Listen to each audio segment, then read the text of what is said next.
Hello दोस्तों, आप सभी का एग्जाम बुक एकेडमी में स्वागत है। आज की इस क्लास में हम भौतिक विज्ञान का पार्ट 2 पढ़ने वाले हैं और इस क्लास में हम जो भी प्रश्न पढ़ेंगे एनसीएल एग्जाम के लिए बहुत ही महत्वपूर्ण है। तो हम देखते हैं पहला प्रश्न, आग से लोहे की छड़ का गर्म होना क्या है? हमें बताना कि आग से लोहे की छड़ का गर्म होना क्या है। तो इस प्रश्न का जो राइट आंसर होगा ऑप्शन नंबर 2, उष्मा का संचरण। अब देखते हैं अगला प्रश्न, प्रश्न 2, निम्नलिखित में से क्या विद्युत चुंबकीय तरंग अथवा गैर यांत्रिक तरंग का उदाहरण है? हमें विद्युत चुंबकीय तरंग अथवा गैर यांत्रिक तरंग का उदाहरण बताना है। तो इस प्रश्न का जो राइट आंसर है ऑप्शन नंबर 1, रेडियो तरंग। अब देखते हैं अगला प्रश्न, प्रश्न 3, इलेक्ट्रॉन वोल्ट यूनिट है। तो इस प्रश्न का जो राइट आंसर होगा ऑप्शन नंबर 3, ऊर्जा की। इलेक्ट्रॉन वोल्ट ऊर्जा की यूनिट है।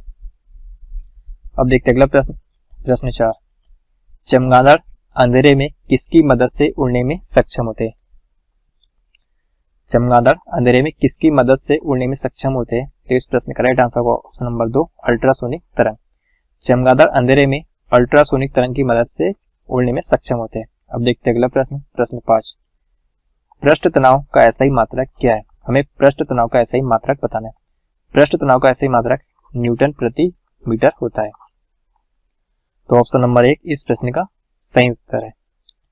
अब देखते हैं अगला प्रश्न, प्रश्न 6, यदि एक पिंड का वेग 2 गुना किया जाए तो उसका जो वेग होता है वह भी 2 गुना हो जाता है। यदि किसी पिंड का वेग हम 2 गुना करते हैं तो जो उसका जो संवेग होता है वह भी 2 गुना हो जाता है। तो ऑप्शन नंबर 3 इस प्रश्न का करेक्ट आंसर है। अब देखते हैं अगला प्रश्न, प्रश्न 7, सर्दी में हम कपड़े हमें गर्म रखते हैं क्योंकि वे शरीर से ताप को निकलने से रोकते हैं। सर्दी में जो कपड़े होते हैं हमें गर्म रखते हैं क्योंकि वे जो होते हैं शरीर से ताप को निकलने से रोकते हैं। तो ऑप्शन नंबर 4 इस प्रश्न का सही उत्तर है। अब देखते हैं अगला प्रश्न, प्रश्न 8, निम्न में से किसे पारसेक इकाई में मापा जाता है? हमें बताना कि इनमें से किसे पारसेक इकाई में मापा जाता है। तो इस प्रश्न का राइट आंसर ऑप्शन नंबर 2, अंतरिक्ष की दूरी। अंतरिक्ष की दूरी को पारसेक इकाई में मापा जाता है। अब देखते हैं अगला प्रश्न, प्रश्न 9, किसी पिंड के विरामावस्था में रहने पर इसमें क्या निहित होता है? तो इस प्रश्न का जो राइट आंसर होगा ऑप्शन नंबर 4, ऊर्जा। अब देखते हैं अगला प्रश्न, प्रश्न 10, धातुएं विद्युत की अच्छी चालक होती है क्योंकि वे जो होती है मुक्त इलेक्ट्रॉन धारण करती है। तो ऑप्शन नंबर 3 इस प्रश्न का राइट आंसर है। धातुएं विद्युत की अच्छी चालक होती है क्योंकि वे मुक्त इलेक्ट्रॉन धारण करती है। अब देखते हैं अगला प्रश्न, प्रश्न 11, द्रव्यमान और वेग का गुणनफल क्या कहलाता है? हमें बताने की द्रव्यमान और वेग का गुणनफल क्या कहलाता है? तो द्रव्यमान और वेग का गुणनफल को संवेग कहा जाता है। तो ऑप्शन नंबर 4 इस प्रश्न का करेक्ट आंसर है। अब देखते हैं अगला प्रश्न, प्रश्न 12, मानव कान के लिए निम्नलिखित में श्रव्य आवृत्ति रेंज कौन सी है? तो इस प्रश्न का right answer option number 4, 20 hertz से 20,000 हर्ट्ज। अब देखते हैं अगला प्रश्न, प्रश्न 13, ध्वनि तरंगे नहीं गुजर सकती है। तो इस प्रश्न का राइट आंसर ऑप्शन नंबर 4, आदर्श निर्वात से होकर।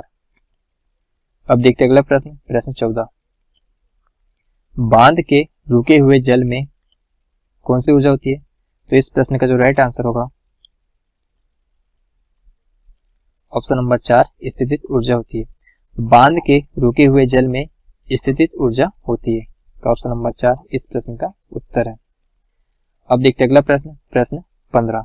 प्रश्न 15 क्या कह रहा है कि जब कोई वस्तु मुक्त रूप से पृथ्वी की ओर गिरती है तब इसकी जो कुल ऊर्जा होती है अपरिवर्तित रहती है। तब इसकी जो कुल ऊर्जा क्या होती है? अपरिवर्तित रहती है। तो ऑप्शन नंबर 3 इस प्रश्न का करेक्ट आंसर है। अब देखते हैं अगला प्रश्न, प्रश्न 16, किसी वस्तु में कंपन से क्या उत्पन्न होता है? इस प्रश्न का राइट आंसर ऑप्शन नंबर 1, ध्वनि। किसी वस्तु में कंपन से ध्वनि उत्पन्न होती है। अब देखते हैं अगला प्रश्न, प्रश्न 17, कमानीदार तुला इनमें से किसके सिद्धांत पर कार्य करता है? हमें बताना कि कमानीदार तुला इनमें से किसके सिद्धांत पर कार्य करता है? तो इस प्रश्न का राइट आंसर होगा ऑप्शन नंबर 2, हुक का नियम। कमानीदार तुला हुक के नियम पर कार्य करता है। अब देखते हैं अगला प्रश्न, प्रश्न 18, निम्नलिखित में से कौन सी ऊर्जा गति के साथ बढ़ती है? हमें बताना कि इनमें से कौन सी ऊर्जा गति के साथ बढ़ती है। तो इस प्रश्न का जो राइट आंसर होगा ऑप्शन नंबर 1, गतिज ऊर्जा। गतिज ऊर्जा गति के साथ बढ़ती है। अब देखते हैं अगला प्रश्न, प्रश्न 19। किसी गोलाकार मार्ग पर बढ़ रहे किसी वाहन को क्या अनुभूति होगी? तो इस प्रश्न का राइट आंसर ऑप्शन नंबर 2, केंद्राभिराशी बल। अब देखते हैं अगला प्रश्न, प्रश्न 20। हवाई जहाज में फाउंटेन पेन ले जाने पर पेन से स्याही रिसने लगती है, क्योंकि जो वायुमंडल जो दबाव होता है समुद्र तल से कम रहता है। तो ऑप्शन नंबर 3 इस प्रश्न का करेक्ट आंसर है। अब देखते हैं अगला प्रश्न, प्रश्न 21। निम्न में से कौन सा रंग इंद्रधनुष में नहीं हुआ है?